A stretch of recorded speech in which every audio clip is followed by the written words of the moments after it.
Chapter 27. Street Spirit. Dog went to visit Boy because she wanted to learn more about his oneness, serenity and peace, without which she had started to suffer. And, after she had skipped through a forest, she found Boy meditating. He had an embracing posture, 2 serene eyes, and a peaceful glow. "In all my years," Dog said, "whilst watering apple trees' roots, sowing berry bushes' seeds, and feeding poplar's bees, I've never been as content as you are now. When I see other creatures in pain, it hurts me. Their distress makes me stressed, and their tears make me cry. Please tell me, what is serenity?" Boy looked at Dog and smiled. "Serenity," he said, "is watering an apple tree without wanting her apples, sowing berry bushes' seeds without wanting his berries, and feeding the bees without wanting their honey.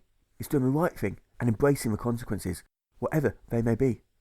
And so I embrace apple tree, berry bush, and pine, no matter what they do to me. I embrace them as if they are an extension of myself and a part of my very own being, as if we are one and the same." Boy looked at Dog and smiled. "Come with me," he said, before he led Dog through a forest. They soon reached Dog's favourite lake, dived in, and swam towards Carp, who was hiding in the reeds. "We're looking for water," Boy said. "Can you help us to find it?" Dog was confused. She knew that the lake was full of water, because when she was on dry land it was easy to see. But she kept quiet and allowed Carp to speak. Carp said. "I've heard of this thing which you call water. We should ask Crab about it. He might know where to look." So they swam towards Crab, who was scuttling across the lake's sandy floor. "We're looking for water," Boy said. "Can you help us to find it?" "I'd have helped you before," Crab said, as he scurried left and scurried right. "But I'm too busy trying to walk forwards right now, and so I don't have the time to help you."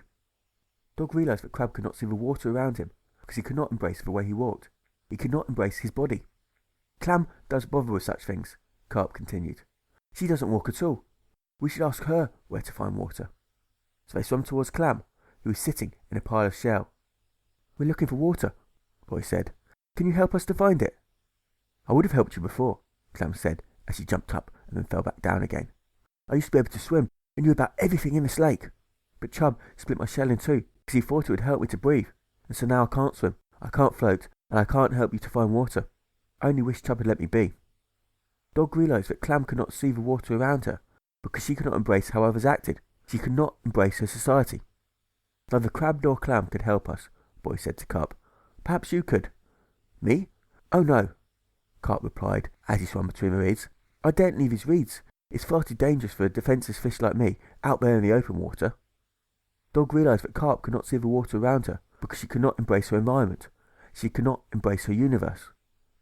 "Thank you for your help," Boy said, before he swam back to the shore. "Do you see the water around you here?" he asked Dog. "There isn't any water here," Dog replied. "It's all in the lake." "You need to embrace," Boy said. "Be the world child. Form a circle." The dog could not think of a single thing to do or feel, and so after many moments of thought, she finally gave in. She hung her head in shame, looked down into her being, and deeper down into her soul. No longer relying on her love, loyalty, and passion, Dog used her spirits instead of her emotions, and her soul instead of her heart. It helped her to see that she had become a prisoner of action. She saw that, like Crab, Clam, and Carp, she had been blind to the world around her, and like them, she had never found peace. She had never embraced herself, her society, or her universe. "It's for air!" she exclaimed. "I've ignored the air which surrounds me, just like Crab, Clam, and Carp ignore the water which surrounds them.